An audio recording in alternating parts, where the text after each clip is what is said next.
Welcome to the Bizarre and the Unknown. I am your host, E.D. Testerman. Today, I am bringing to you the paranormal investigation of the Springfield Commercial Club. The area of north of Division Street in Springfield, Missouri originally was called North Springfield. It was also known as Northtown or Moon City. In 1870, the St. Louis San Francisco Railroad built a line north of Springfield, bypassing the city.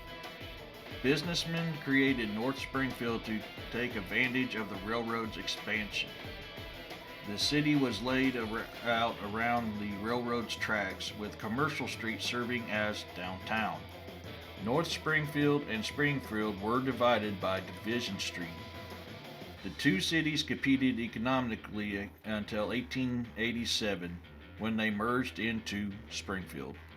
Commercial Street, fondly referred to as C Street by the locals, is Springfield's first nationally registered historic district.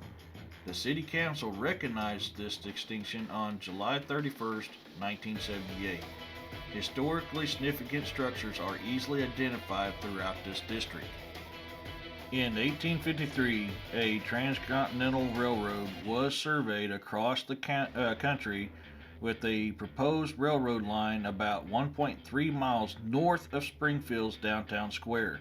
At this time, the area was called North Springfield. Merchants and landowners worked hard to provide substantial incentives to bring the railroad to North Springfield.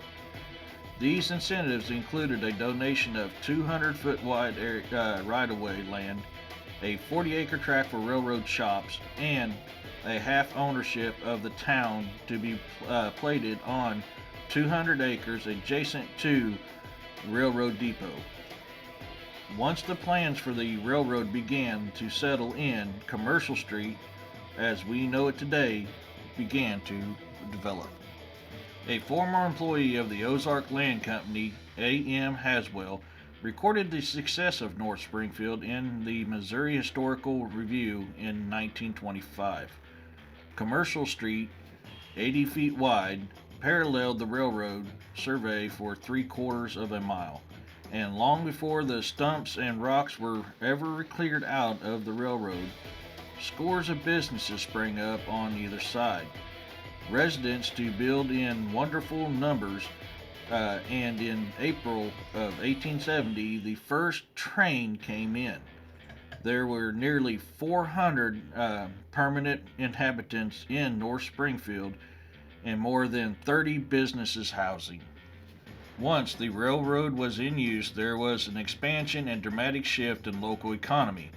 In 1878, almost 10 years after the first train came through, North Springfield had over 1,500 inhabitants and an impressive roster of business types, including 3 dry goods stores, one of them a wholesale house, a wholesale and retail clothing store, 2 drug stores, 1 stove store and tinware state, 1 large hardware and agriculture implement store and manufacturer, 1 bookstore, 1 boot and shoe store, several retail groceries, 3 wheat elevators, a shipper of general agriculture products, 1 lumber yard, 1 tobacco factory, 1 watchmaker, 3 hotels, a weekly newspaper, and 2 brickyards.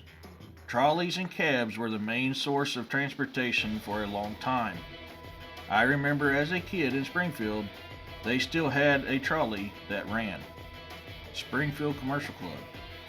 Commercial Club has been representing the Commercial Street community and supporting community efforts for over a century, and continues to be the heart and driving force of their sweet street. The Springfield Commercial Club was opened on February 6, 1928. It cost $15,000 to build. Today, it would come to around $276,748.25 as inflation rates of about 3.8% per year.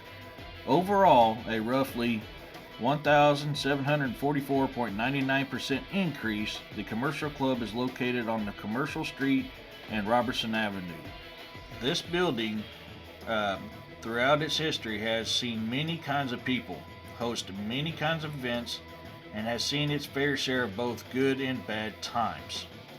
Prior to my investigation, it was a substation for the Springfield Police. Some officers have reported seeing their pins moved across the desk. Others have claimed that they seen pins being picked up and thrown, along with seeing shadowy figures from the corners of their eyes. Some will not go into the building alone. These are the reports that have drawn my interest in conducting a paranormal investigation at the illustrious Springfield Commercial Club. They still hold events to this day, although not like they did when it was first opened. I recommend walking down this historical street and seeing all the beauty that was a staple of putting Springfield on the map. There is always the C Street City Market, art reveals, dining, pubs, and much, much more. This is just but a small insight inside the history of C Street. I hope you guys enjoyed it.